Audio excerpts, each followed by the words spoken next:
call the meeting of the Board of Public Works to order on November 20th, 2025. Ms. Edwards, would you please call the roll? Commissioner Shea? Present. Commissioner Lemon? Present. Commissioner Gregg? Here. Commissioner Spedia? Here. Mayor Donches? Here. And we have Alderman O'Brien and Present. Alderman Dowd. All right. We first have item 2, Commissioner Shea. I move to approve the agenda as submitted. All those in favor of the motion say aye. Aye. Opposed? Motion passes. We have item 3, Commissioner Lemon. I move to approve the minutes of the Board of Public Works meeting of October 23rd, 2025. All those in favor say aye. Aye. Motion passes. Public comment. Is there any member of the public who would like to speak to the Board of Public Works about any of the items on the agenda? All right, we'll go to wastewater. Item A, Commissioner Spetia. Move to approve the user warrants as presented. All those in favor say aye. Aye. Motion passes. Item B, Commissioner Gregg. A motion to approve the Energy Recovery Generator 3-year maintenance contract with Southworth Milton Incorporated, Milton Cat of Milford, Massachusetts, in an amount not to exceed $338,069.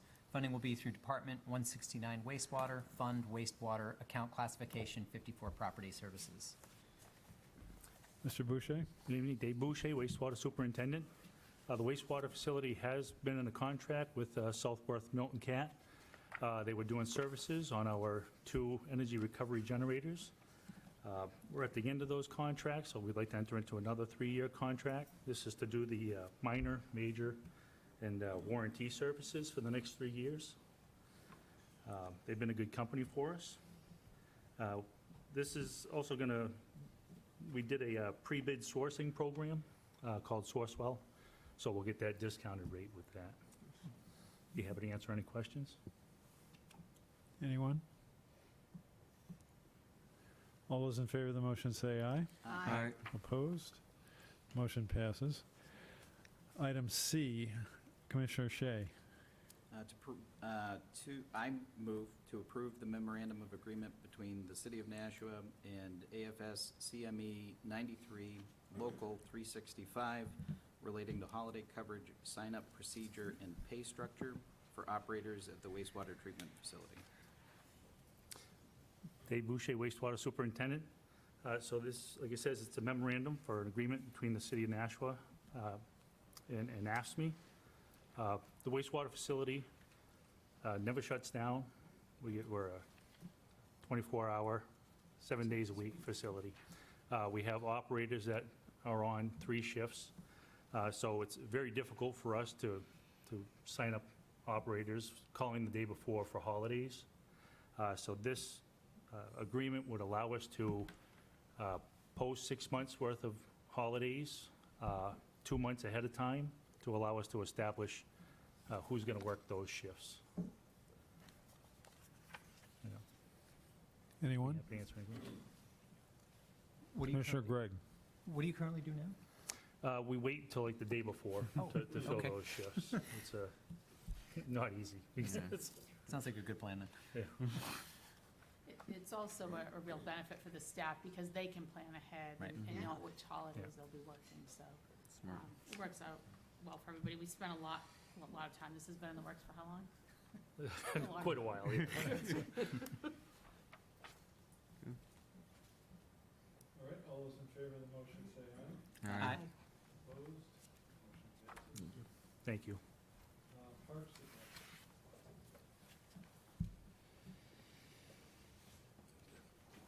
Item A, Commissioner Lemon. I move to approve the contract for the replacement of the fire suppression system at Holman Stadium by XL Fire Protection Incorporated from Salem, New Hampshire, in the amount of $580,000. Funding will be through Department 177 Parks, Fund, Bond, Activity, Holman Stadium Improvements. Good evening, everyone. Superintendent of the Parks Department, Brian Conant. This is to upgrade the fire suppression system over at Holman Stadium, which was installed in 2001. We went out to bid for this. We received 2 bids. This was the lower bid.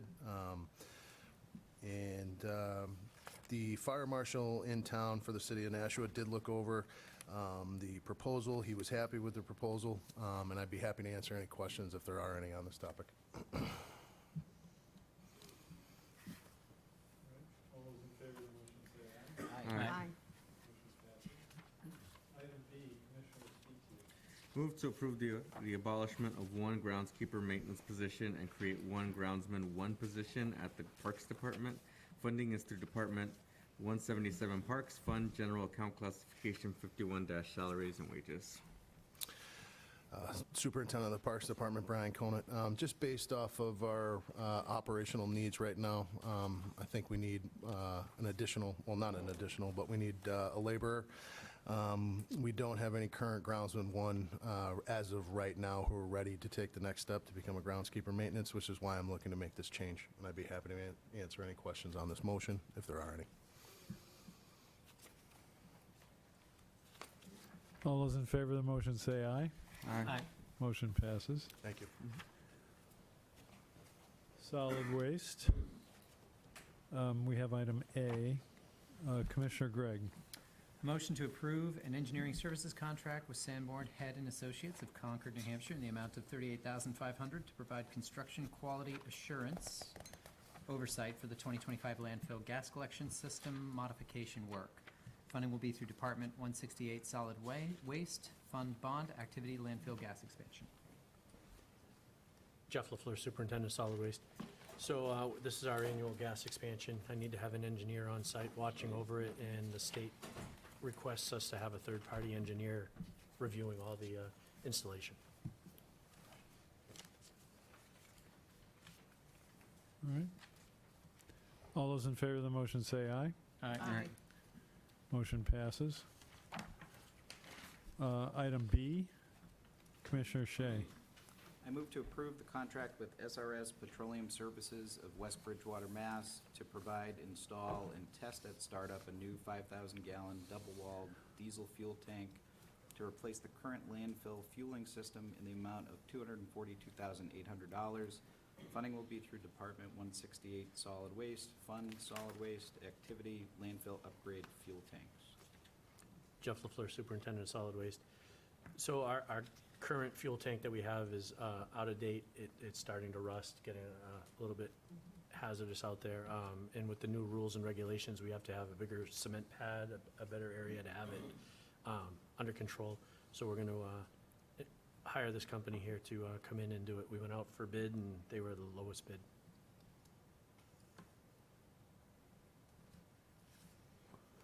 All those in favor of the motion say aye. Aye. Motion passes. We have item C, which is an informational item having to do with a DES rule change. I don't know, maybe we need explanation of that. There And should you've be got a a- thing in your Yeah, packet. yeah. Jeff LaFleur, Superintendent of Solid Waste. So, as you can read in the packet from DES, there's a solid waste disposal surcharge that was made into law from the state for their budget this year. It's a $3.50 a ton charge. So we pay $3.50 for every ton that goes out into the landfill. So I use 80,000 tons a year as our capacity analysis, so that's what I'm going to anticipate the charge will be. So that's going to come out to be about $280,000 a year that we'll have to put aside and send out to DES. Now, there's an opportunity that DES is, in the rules are saying that we'll get reimbursed for 90% of it or most of it, so long as it's within the residential collections and the residential part of it. Anything commercial, we'll still have to pay out, and, we won't be able to get a refund for that. So this is more just information that there's gonna be a $280,000 bill coming, or I'll have to up my budget by $280,000 to cover this expense, because the state wants us to pay it into them first, and then they'll go through their records and then reimburse us, which would go back into the general fund, which would be through our revenue. So it's gonna be a wash. It's kind of a messed up situation, and I know there's gonna be a lot of questions. It's something we could discuss. Yeah, I mean, I would imagine, yes, we'll just have to figure out, you know, what makes sense for the city. If we go by history, you know, we'll get reimbursement for a little while, but then pretty soon, oh, well, we're not going to give you that money anymore. Nice, real. That's the way it'll go. Yeah, Fair, yeah, real. absolutely. Commissioner Aspitia. And this is statewide to every landfill? Every municipality in the city, in the state, anyone that's collecting trash and depositing it into a landfill. So real quick follow-up. It's not like, you know, we'd avoid Nashville and go to Merrimack instead or something like that. You still got to pay that $3.50 per ton, got it? Yeah, even transfer stations will be paying that, wherever their disposal place is, like Wheelabrator, Mhm. for, you know, for incineration, they'll still be paying the $3.50. This is the state's way of making their revenue to pay for their solid waste employees. Commissioner Gregg. How do we determine, is it, I don't know if it's the state or not, but how is it determined what's commercial and what's residential from a tonnage standpoint for reimbursement? Well, we have record of everything that comes in, so there's a commercial permit, and we know which companies come in and bring commercial trash into the landfill. Okay, so it's at the way station? At the waste station, yeah, Okay. we have records, that's what our scale software does, it'll break it out into what it is. My scale operators enter in a code saying that this is commercial, and that's, you know, we'll have to supply our records to the state. Okay, interesting. Commissioner Lemon. What is the current fee, tipping fee for commercial? $80 a ton for MSW.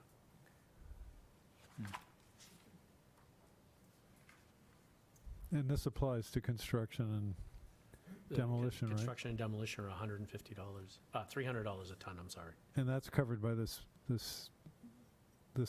tax as well, right? Yes. This is a tax on, Anything that goes up. basically a tax on the city, right? Yeah. Yeah, state's taxing the city. Yep. Commissioner Shea. So you're saying we're going to get 90% of this back? And Well, what's the cadence of that? we're supposed, we're gonna submit all our forms, and the state, the reason why I said 90% is some of the commercial won't get reimbursed. It's the stuff that we do ourselves. We collect curbside, the residential dumpsters that we do, anything that residents bring in, that should all get reimbursed. It's the small commercial part that doesn't get reimbursed. So we're paying ourselves as opposed to at the tipping, the weight house, when the trash comes into our landfill from residential? Is that what I'm hearing? No, we'll have to pay DES, and then they'll in turn reimburse us. So the director and I, as soon as we found out about this surcharge coming up, we actually called DES and had a meeting with the director there, and they pretty much said it's state law, we have to do it. We argued that there's gonna be so much paperwork for just transferring money. I'm gonna send money to you, Yeah, you're gonna yeah. send money back. It just didn't make any sense to us. So now they're still trying, these are interim rules, so now the final rules we'll be able to speak to, which will argue our, you know, dissent to it, but we still have to do, from January till whenever the rules are fully adopted, we still have to abide by these. So I'm sorry, I still don't understand. What they should have done is they should have exempted municipalities. Yeah. Because you're right, it makes, and that's what I said to, when we had the conversation with Director Wimsatt, I expressed my displeasure. I said, this makes no sense. So we're exchanging checks, why?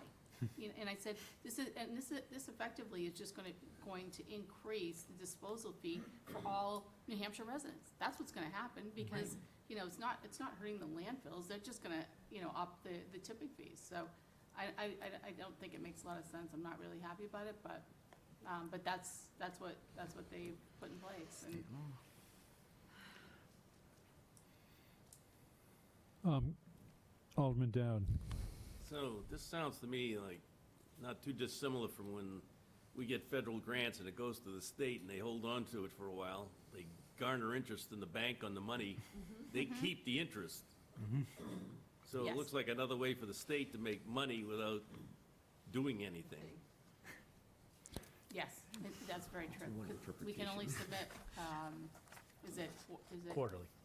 No, I don't even think, Oh. is it quarterly or is Yeah, it? every 3 Yeah, months, we have yeah. to supply the information and a check.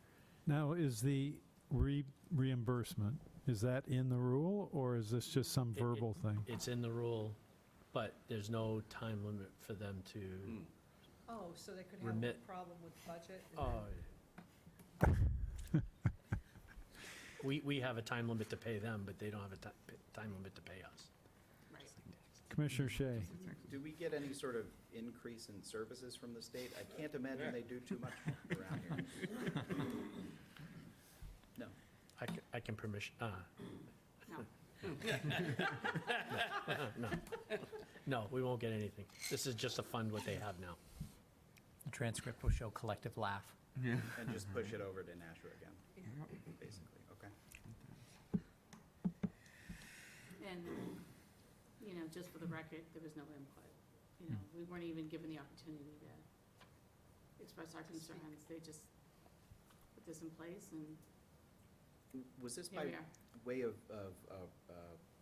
Rules Committee, or was it by way of state legislature? This was actually through state budget.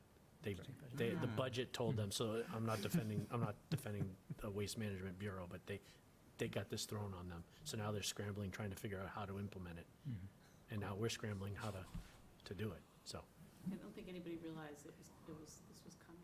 They kind of buried it in the budget. And honestly, I don't think the Waste Management Bureau thought they would get it.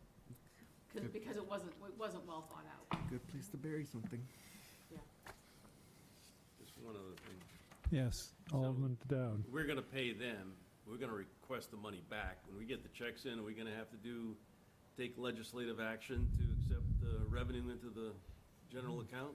It would just go through my landfill, so it would be revenue through the landfill, just like when I take in billing for commercial customers. Are we sure?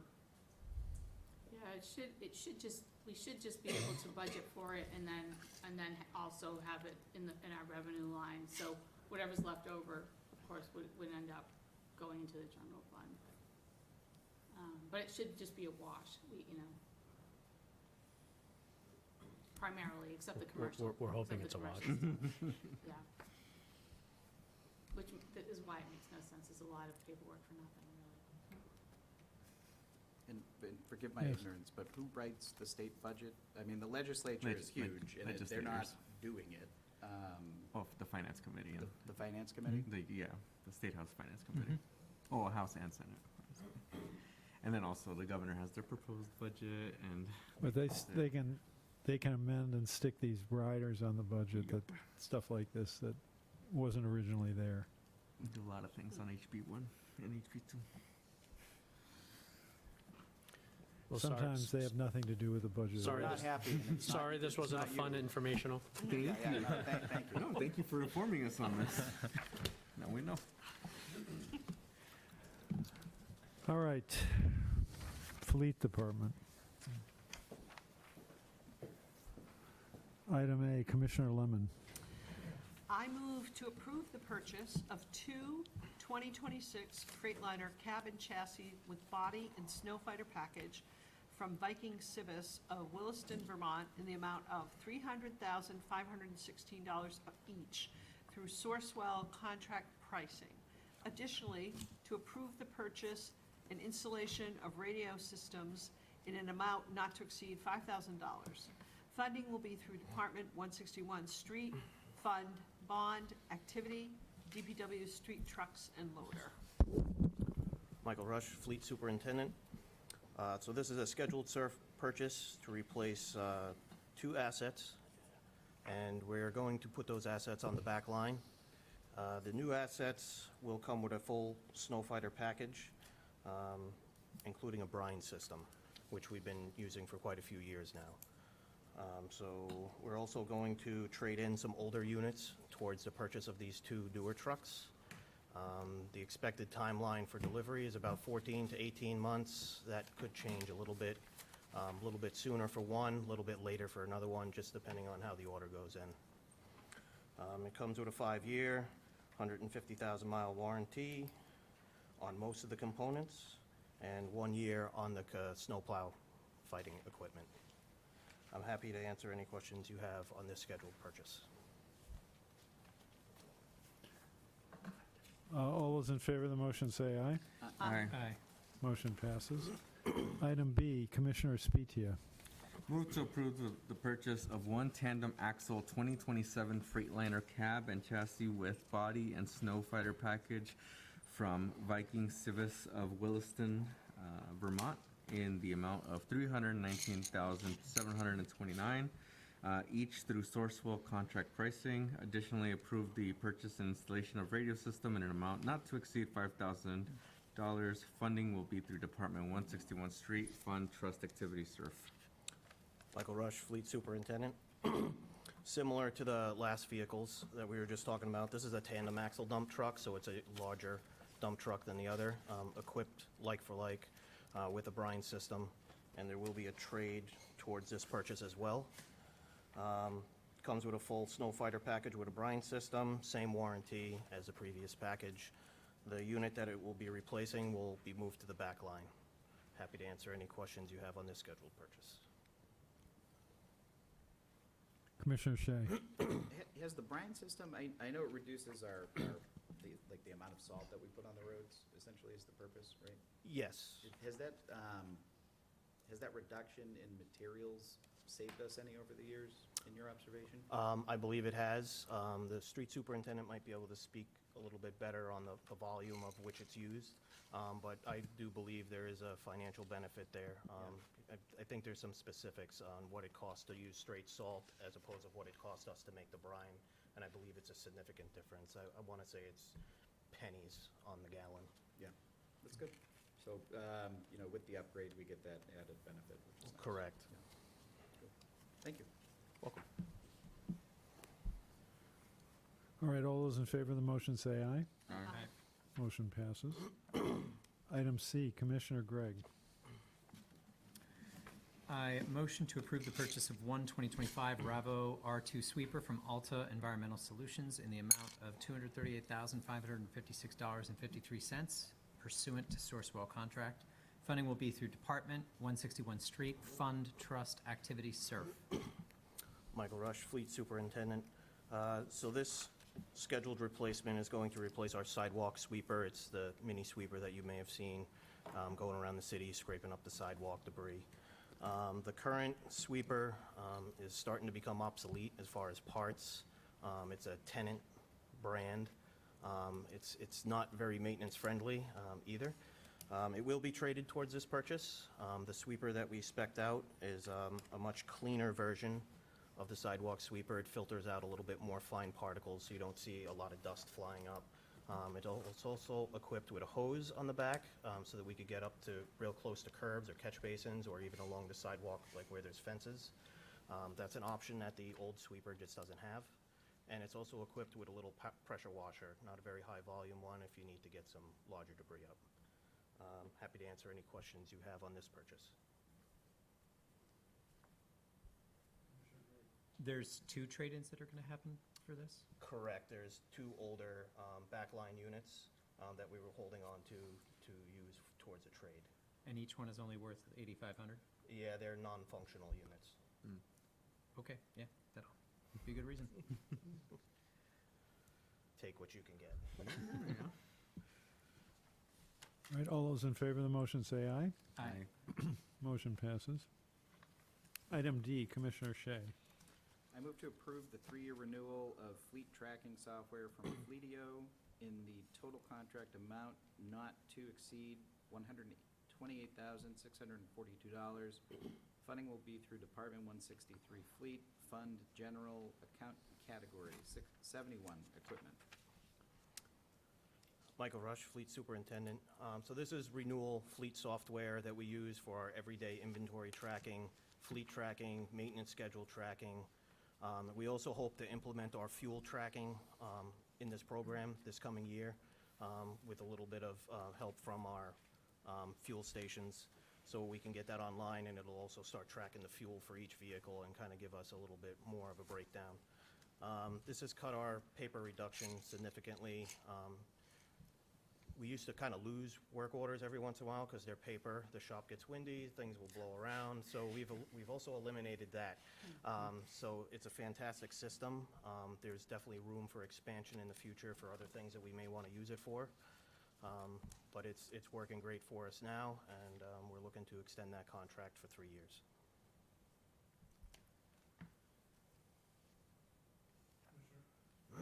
Commissioner Gregg.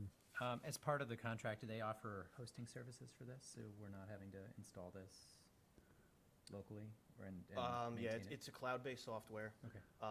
We only paid an onboarding fee for the first year, and we're not obligated to do that every time we renew. It's just a renewal contract for the amount of units that we're using in the system. So it's like a pay per place. So for each section that we have, for each unit, you pay per unit. So there's no software maintenance costs at all? Hardly Okay. any. Okay, great. Excellent. And we're also not paying for paper storage either. That's kind of been eliminated. We scan everything in through the system. All the documents are held in the system. Gotcha. Thank you. All those in favor of the motion say aye. Aye. Motion passes.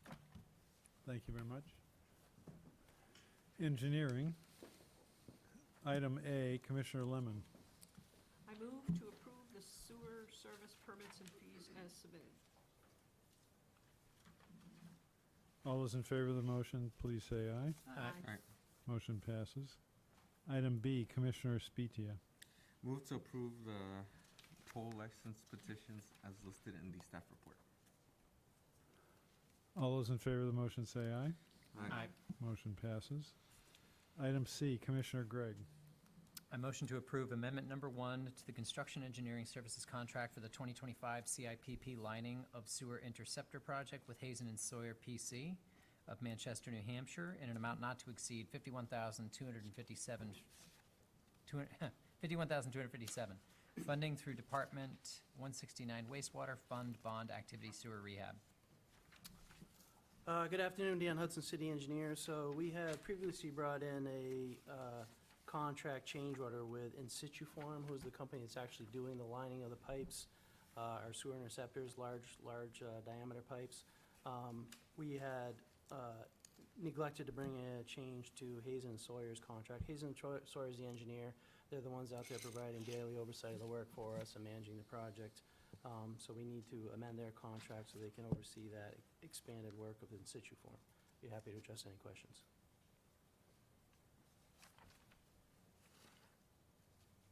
All those in favor of the motion say aye. Aye. Motion passes. Item D, Commissioner Shea. I move to approve change order 2 to the Amherst Street fiber optic expansion and signal integration contract with Phoenix Communications of Shrewsbury, Mass. In an amount not to exceed $25,000, funding through Department's Trust Fund, Amherst Street Traffic Mitigation, $12,500, and DW Highway Spitbrook Road, $12,500. So this contract with Phoenix, we entered into, they're going to be expanding our fiber optic network out Amherst Street. That was the base contract, basically. But as part of that contract, we included some day rate work, so they could come in and make some fiber system repairs. We get mice in our cabinets, and they chew up the fiber optics and make a mess of things, and so we lose communication. So we've had them come out, they've repaired a couple locations, but we have others to repair. So we're seeking to expand their contract, add in additional time for these repairs, so we can use them on a basically as-needed basis to make such repairs. I'd be happy to address any questions. Commissioner Shea. The mice in Nashua are something else. Yes. We've got them in our house again this year. But for these cabinets, is there anything that we can do to kind of stop them up? I imagine that they're very attractive places without people around and heat inside and, yeah. Yes, you noted all the reasons that mice are there, and the fiber cabinets themselves are kind of a nice tidy little spot for mouse nests. We do make every effort to keep them out. Where conduits come into the cabinet, we spray foam, sometimes a mix of like spray foam with wire kind of creates something that they have trouble getting through. But they're crafty little things, and they do get in. We also place mouse bait in the cabinets to, try to ward them off. But unfortunately, we do. This is a kind of a recurring situation that we're dealing with.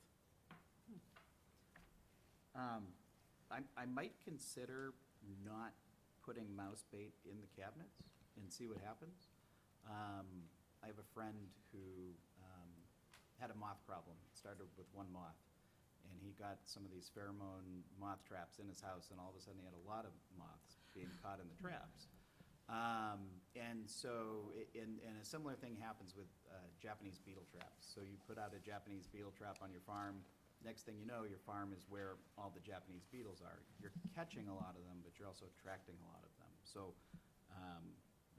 just food for thought and Yeah, not for thank the you. mice. Yeah. And if that is something you try out and it works, that would be exciting for me. Anyway, thank you. All right, all those in favor of the motion say aye. Aye. Motion passes. Item E, Commissioner Lemon. I move to consider the hardship request from Greenman Peterson Incorporated to excavate for construction of parking services office renovation in addition to the Elm Street garage. So I'm going to briefly introduce this, but I'm going to have members of the consultant team. This actually is a request of the city, because it's an offshoot of the parking garage project. But just the highlights, Garden Street was last paved in September 2024. There's a packet in here with a letter explaining the hardship and the proposed work. They're seeking an amended restoration of just a 12-inch strip along the curbing. They're not going to encroach way out into the street, so they're just planning to do a patch along the curb versus curb-to-curb milling and filling. So with that, I'll turn it over to Tim Lemire, who can speak further to this. Great, thank you. Great. Thank you. So my name's Tim Lemire, and I'm the owner's project manager for this for economic development. Yeah. So I'm here on behalf of parking. And just some context of what this project is, but as most of you are aware, we have a multi-phase ongoing project for the High Street and Elm Street garages to perform various repairs and also a renovation of the parking office in Elm Street. And as we've gone into concept design for that office renovation, to meet the operational needs of the parking office, we do need to expand that office and not just renovate in the current footprint. And part of that reason is how many parking employees work in that office space, but also we run all the permitting through that office, and we need space for running the permits and customer service. So that's really conceptually what's happening with that space on the Elm Street garage and why it's part of the multi-phase construction ongoing there.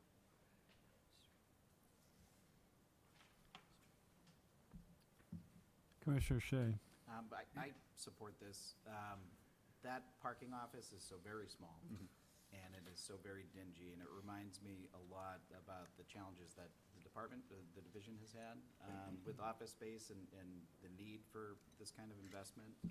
So thank you for being a part of that. I think it's meaningful to employees of the parking division to give them a decent space to work in that serves their needs. So Great, thank you. All those in favor of the motion say aye. Aye. Motion passes. Item F, Commissioner Vespitia. I move to approve the purchase of a Grid Smart overhead 360-degree vehicle detection camera from the New England Traffic Solutions of Glastonbury, Connecticut, in an amount not to exceed $2,700. Funding will be through Department 160 Admin/Engineering Fund, Main Street Traffic Mitigation. So this item, small dollar, wouldn't be before you, except for the fact that it's traffic corridor account, and all approvals to expend funds out of there come through you. So as the memo submitted speaks to, we've had sort of recurring issues at the Water Street, Main Street intersection, where Water Street calls are getting missed sometimes, creating long queues and frustration. Right now, there's one Grid Smart camera at the intersection. It's not atypical to have two, so we're seeking to add a second one, which we hope will improve detection on that approach. It'll be integrated in with the rest of the system, which is currently a Grid Smart system. So seeking approval of the funding to take those funds and use that for that purpose. Be happy to address any questions. All those in favor of the motion say aye. Aye. Motion passes. Item G is an informational item, and unless there are questions about that, we will go on to administration. And we begin there with a presentation. We thought that this would be a good time to provide you with an update on some of the many projects that we're working on in each department. So that's what we're doing. We're going to do a fairly quick overview and answer any questions you might have. And if there are any projects that you may want to take a deeper dive in, we certainly can present some additional information in another meeting. But we thought we'd start here. And we're going to start with solid waste. So Jeff LaFleur, Superintendent of Solid Waste. So here's a quick picture of our new Phase 4 landfill that's being constructed as we speak. We're working right along. There's a picture of the liners going down and then the sand going down on top of it. We're hopefully going to have this thing open and running in the end of February. We'll be able to put trash right in there. So, so long as DES works with us and we get all our approvals, we'll be putting trash in there in February. Do you want to just go through all of them and then ask questions, or if you guys, do you have any questions on this one? Questions on the Phase 4 landfill? Yep. Setback barrier wall, this is the setback between the MSW, the trash that we put in the landfill, and our 500 feet that we have to be away from our residents. It's just another section of it. You hear me coming in once in a while for some expansion money. I just wanted to show that's another project that we just finished the big raising. Phase 3 temporary capping, you've heard me come in a couple times for this, for monies for that. This is what the cap looks like. It's going right up over the trash. Any water that comes down off of the cap now goes to stormwater instead of into our wastewater treatment plant. Flare installation, our flare is well over 30 years old that we have out there. It's becoming obsolete, so anytime that the engines for the energy transfer place, if their engines go down, we have to flare off all the gas. So this was that $1 million that I asked for almost a year and a half ago. They're finally starting to install it, and we should have it installed by the end of December, up and running. And the relocation of the fuel tank I just spoke about today. So here's just a picture of it, and it's just some other little ones that we have is an access road construction that'll be coming up. A litter fence installation for our new Phase 4. You'll hear some of that coming along. More groundwater monitoring, as I had to just do out here by the fire training grounds. I came in for an approval for that, and there'll be more monitoring that I'll have to do. So those are just a quick synopsis of all the big projects that I've got going on.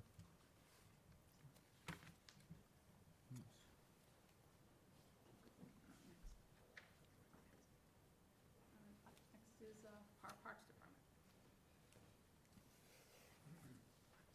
Good evening, Brian Conant, Superintendent of the Parks Department.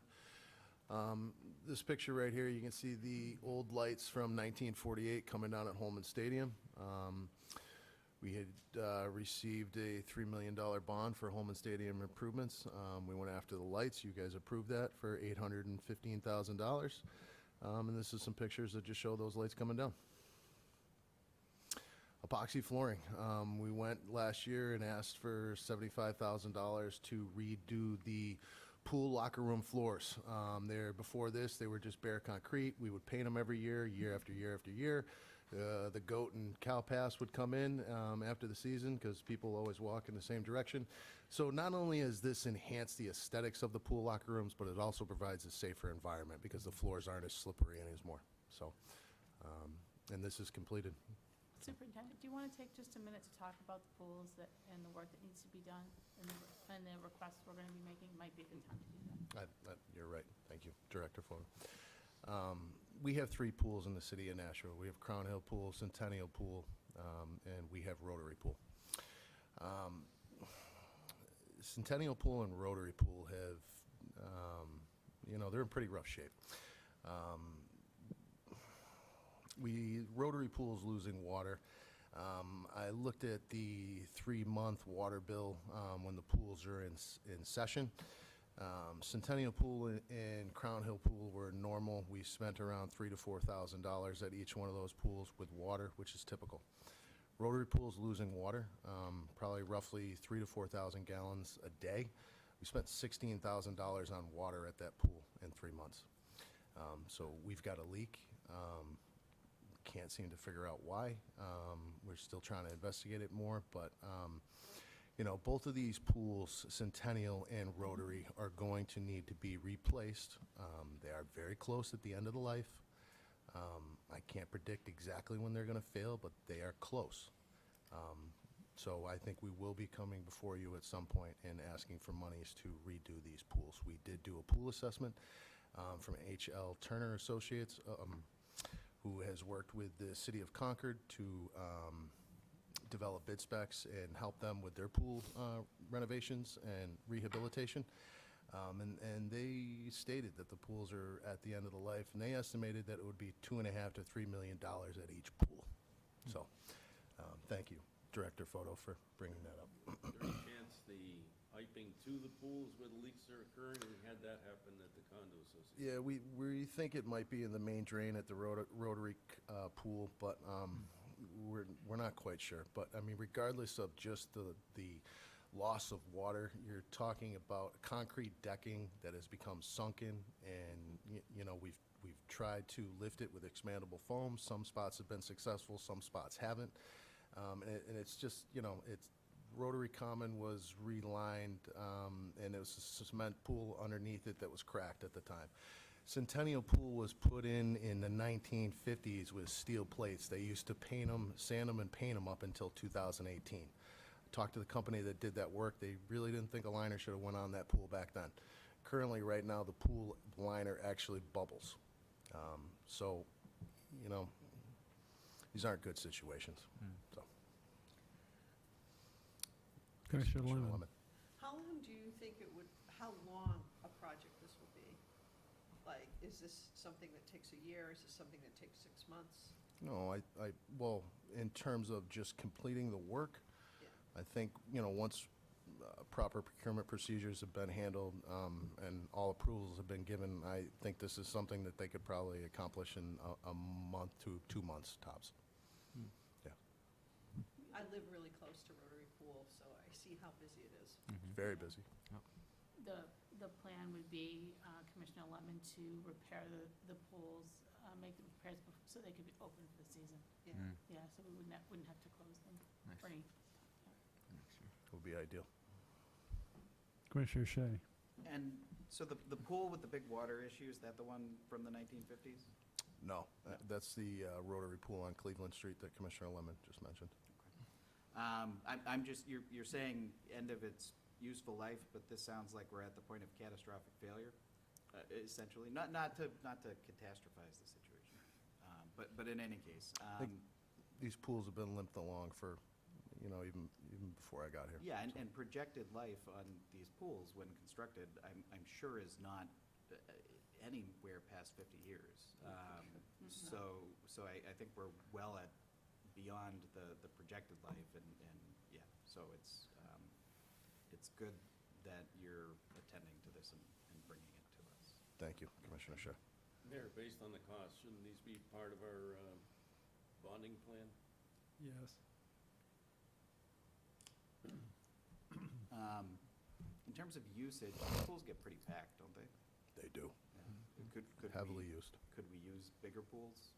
Not that I'm asking to spend more money, but it's something we should invest in, and if we're gonna do it, that might be worth looking at, I think, in the process of evaluating it. I don't think you're wrong. We can look at that. Okay. They're pretty large, the pools are pretty large. They are. Yeah, I mean, and it's like, it is a super important resource to families in the summer. Rotary is a 170,000 gallon pool. Crown Hill's 210,000. Centennial is actually our smallest pool, a little bit over 110. And how many gallons is an Olympic-sized pool? That I don't know off the top of my head. Mayor Donchis, I apologize. Google might have the answer.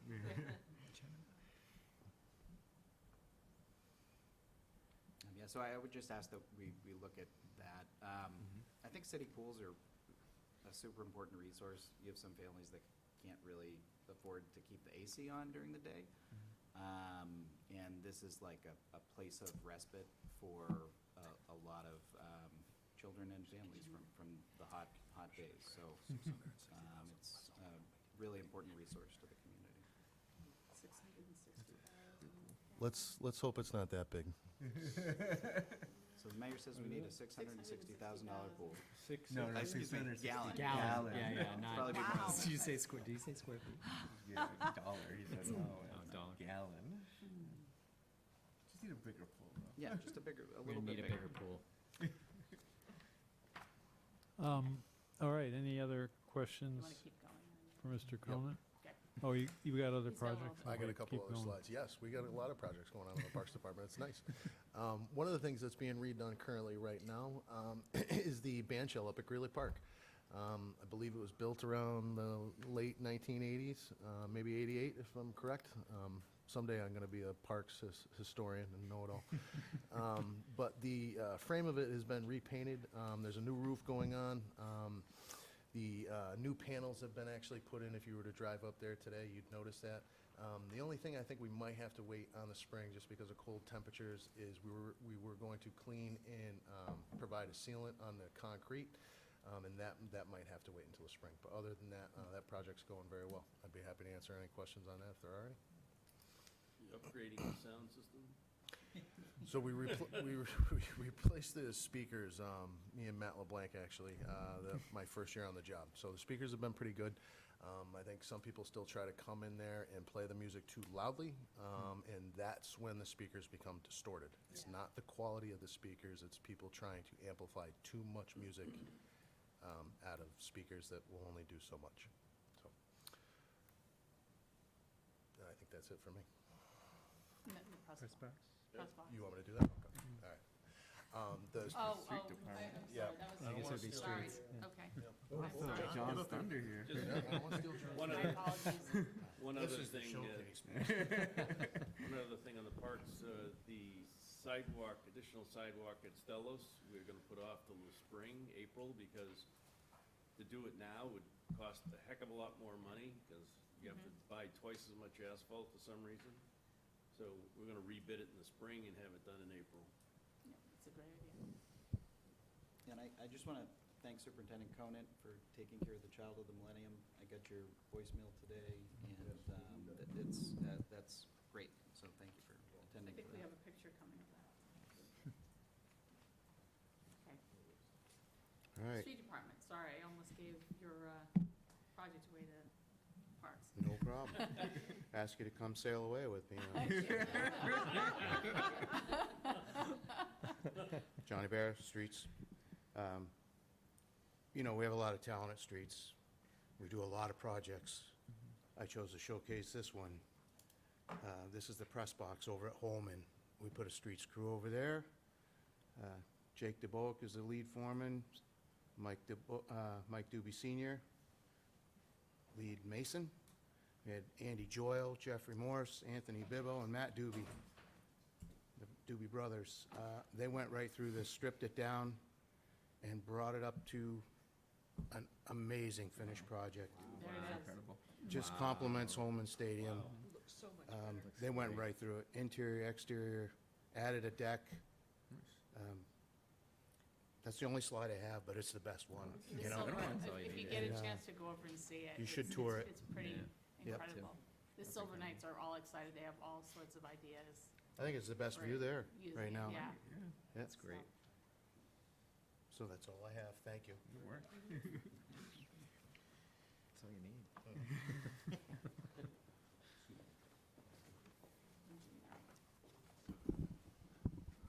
Good afternoon. I'm having Mark Saunders come up, Deputy City Engineer, because he managed this renovation of the Stone House, so he'd be better able to answer any questions you have.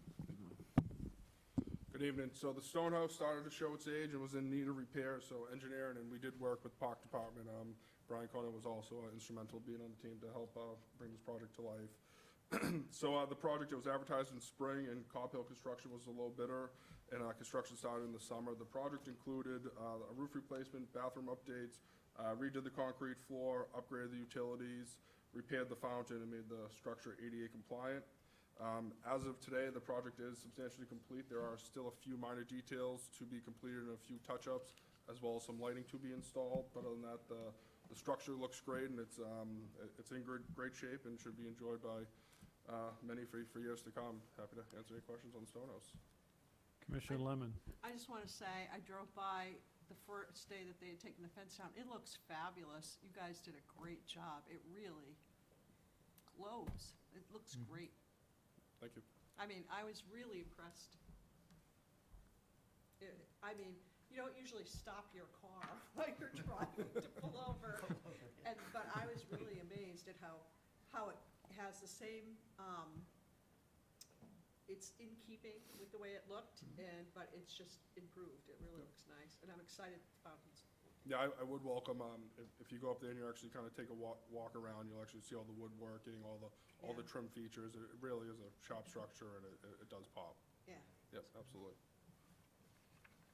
Yeah, very nice finish work. Yeah. Yeah. I'm very excited to see the inside.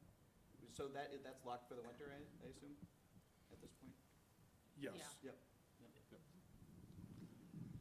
But we can unlock it. We'd like to see it. If you want a special I'll- tour, I'll- it can be I'll- arranged.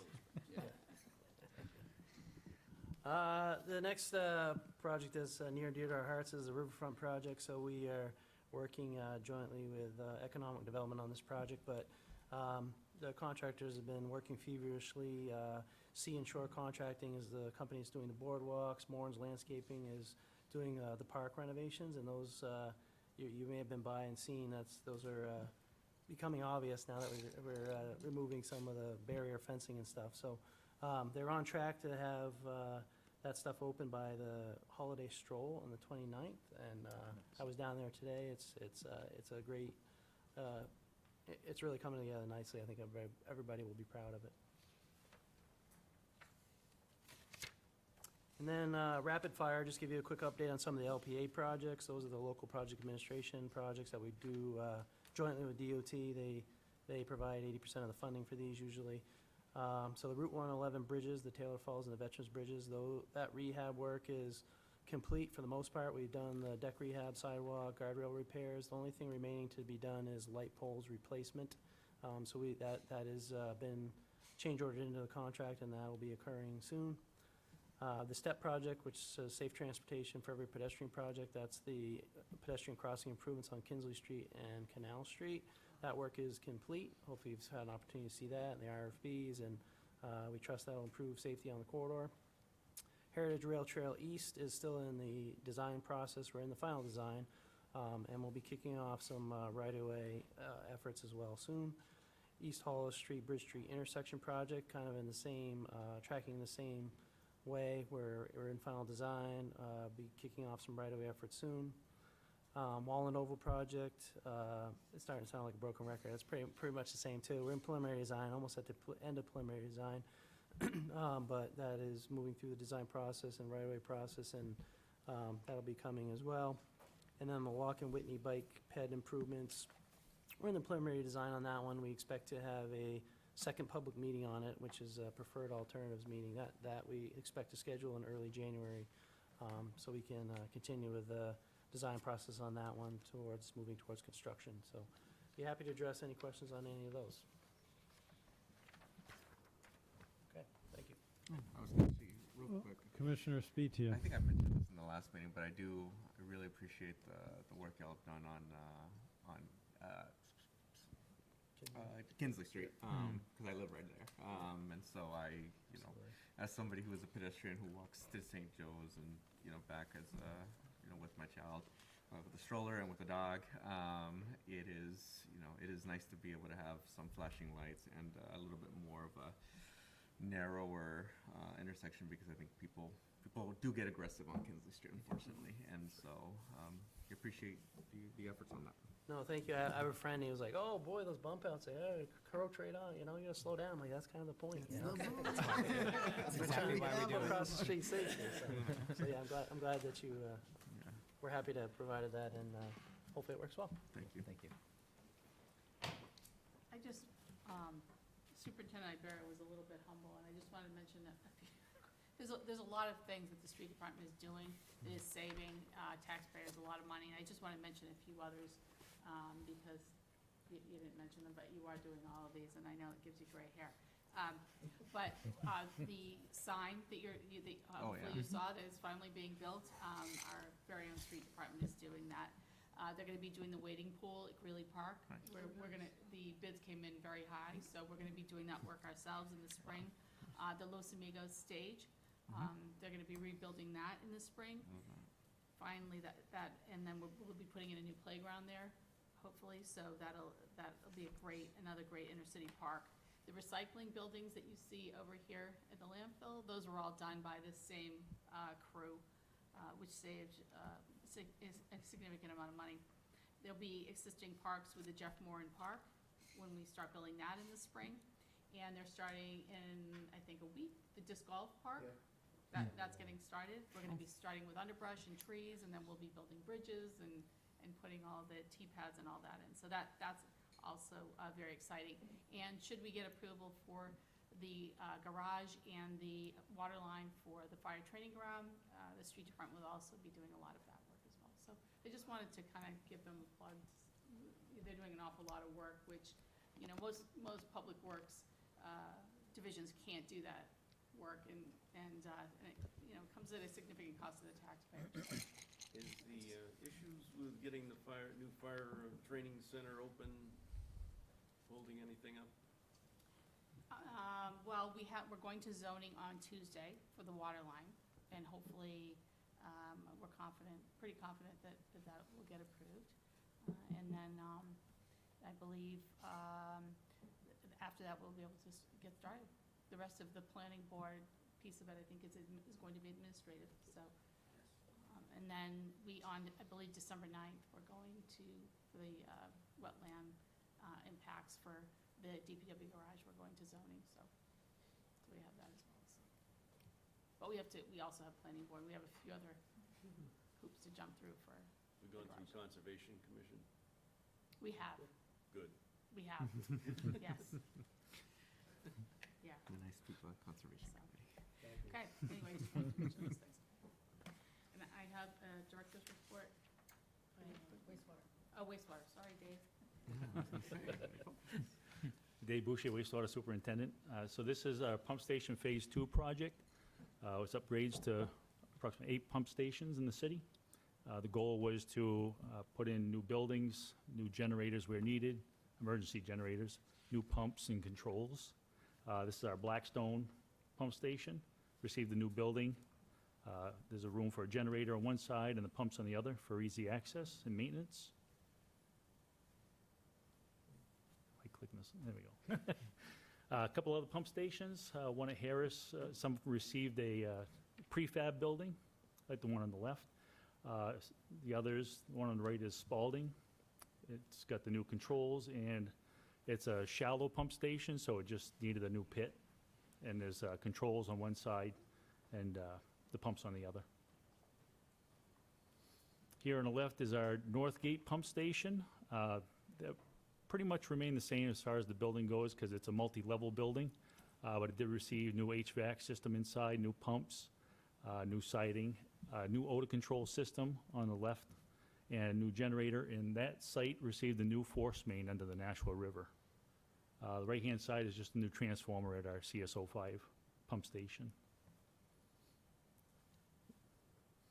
The dry well pipe and valve upgrade took place at the wastewater facility. The dry well is where we house the piping and pumps, which carries wastewater from the lowest point in the collection system and pushes it up to ground level so it can receive treatment. In these pictures, there's one section of pipe that was underground. So there's a guy inside the pipe doing some minor repairs. That section of pipe wasn't too bad, so we were able to epoxy coat it. And then it received new piping on the connector pipe on the left. This is inside the dry well. So just to see the gravity of some of the pumps, the valves that were replaced. The guy's pulling out the old ones and putting in the new ones. So it's a 2-story section of the building. Receiving new piping. I think next slide.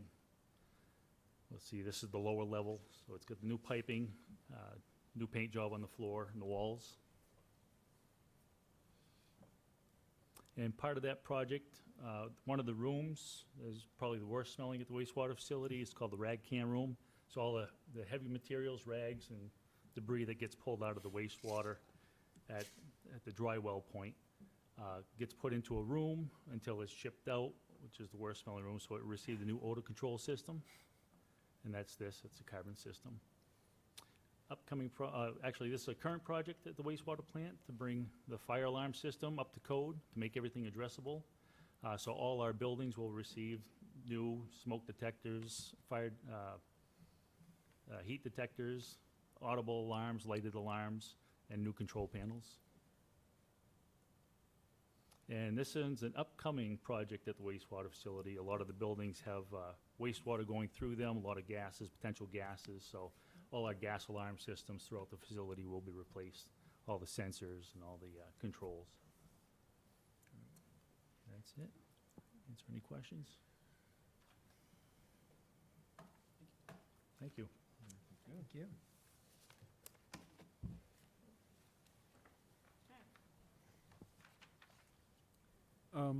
That's it for that, right? That's it for that. So now we've got the director's report. Just can't see.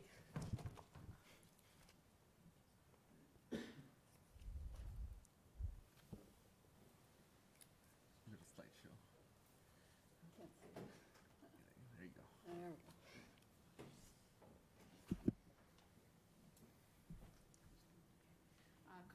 Continental Paving completed the installation of sidewalk and a stop sign to increase safety at the Arlington Crown intersection. We've had positive feedback about that. This is also a raised island and pavement markings on East Dunstable Road at the Lamb Road intersection to improve pedestrian safety and compliance with the stop condition. Again, initially people were a little bit nervous about it, but we, once everybody got used to it, we received positive feedback, so that's good. This is Moran's Landscaping installing light poles and sod in Bicentennial and Renaissance Parks. Everybody that goes to the stroll will be able to see that. Site walk for the Taylor Falls and Veterans Bridges rehabilitation project was attended by city, Beck and Bellucci, Will Tanner, Town of Hudson, and New Hampshire DOT representatives. And the base contract work is complete with only the light pole replacement remaining. I wanted to showcase Jeff McGaw. He actually came to us, he's an engineer, and he is volunteering part-time in the engineering department, which is super nice. And we really appreciate him. He's made a significant contribution, so thank you, Jeff. The Parks Department responded to 8 trees down in the roadways on October 31st, of all days. Oh, yeah. On October 29th, some park staff attended the New England Sports Turf Managers Association Sports Forum held at SNU. That was a great opportunity for them to interact with other departments and see best practices by other departments. So staff got a lot out of that. We had our annual June Karen Senior Outing with 250 Nashua residents and an afternoon of food, entertainment, prize giveaways, and a great time was had by all. So a special thanks to June Karen, David Fredette, Alderman Wilshire, Dad, and Kelly for joining us. We have one last trip planned before the end of 2025, and it is sold out to New York City. It usually is. It's a big trip. It's a great chance to see all the lights and do some Christmas shopping. Our Boston Celtics trip was on Wednesday, October 29th. That is always, again, a big hit, and the best part was 15 of our kids were able to go down on the court for the national anthem and stand with the Celtics. Nice. It was very exciting. Our final recreation event for the year is Santa in the Park, which will be on December 6th at Greeley Park from 12 to 2. Hopefully it's a really warm day. Sometimes it's brutally cold. But each year, Santa arrives on a fire truck, has a meet and greet, and takes pictures with the kids. Each kid leaves with a small present and a candy cane. So the event is free for all residents. street department crew installed a new berm to improve drainage and prevent water from entering a resident's yard on 8 Northwood Drive. The street department assisted by the street sweeper, of course, cleared Commercial Street of heavy overgrowth and accumulated leaves that had been obstructing drainage and roadway access. This is the reconstruction of 4 manhole structures at 13 Lamb Road, installing new brick and concrete to restore its integrity. The street department crews assisted solid waste in the resetting of the gas collection component due to settling of the old landfill at Haynes Street. The work took place at Roussel Gardner Fields. And in addition to raising the gas collection, the surrounding area and the sidewalk were restored, so their original elevations and the section of sidewalk approximately 150 feet was repaved. This is a mill and fill on Thornton Road from Amherst Street to the Merrimack line. This was done because we were having issues with a number of potholes, so this will hold up better throughout the winter. This is brush removal and trimming at the curve on 17 Maywood Drive to enhance driver visibility and just overall roadway safety. We removed some overgrown brush along the street at 30 Sergeant's Ave that had been obstructing the sidewalk, and so that our pedestrians can access it safely. Our extended hours for soft yard waste drop-off, the landfill will be open from 8 to 4 on Saturday, November 22nd and 29th for residents to drop off soft yard waste. And curbside pickup of yard waste will end on Friday, December 5th. So that'll be the last day. Although residents certainly can still bring soft yard waste to the landfill themselves. The Four Hills landfill will be closed on Thursday, November 27th for Thanksgiving. Curbside collections will be delayed for 1 day. It's important to note, even though City Hall will be closed on Friday, we will be picking up trash and recycling and soft yard waste, so. Just want to make sure everybody's aware of that. And that's it.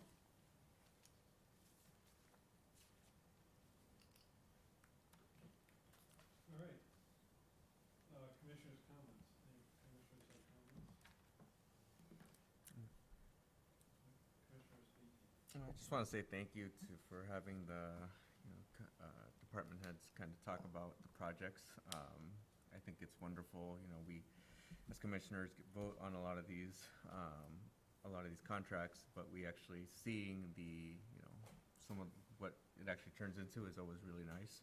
I think it shows that we're really investing in our city. So I just want to say thank you to Lisa and to all the director photo and all the directors and superintendents who who keep making Nashville a great place to live. All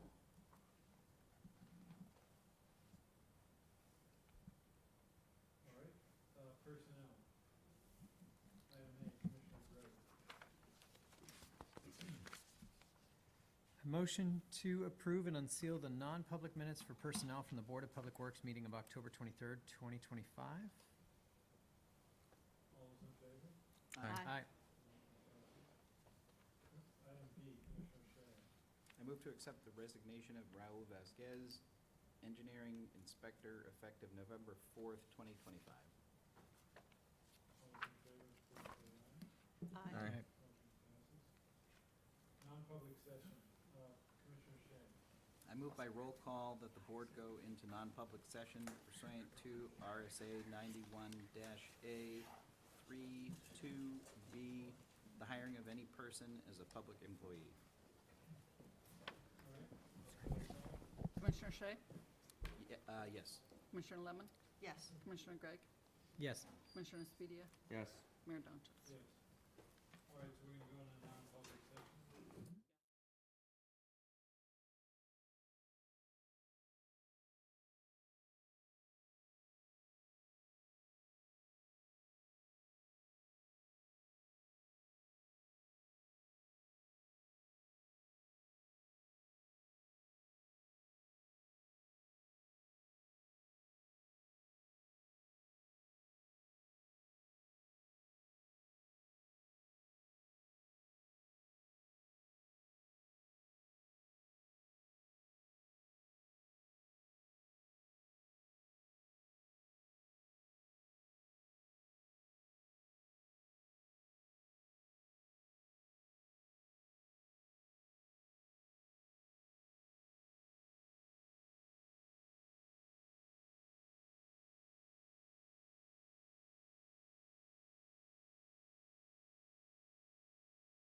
back in public session. Yeah.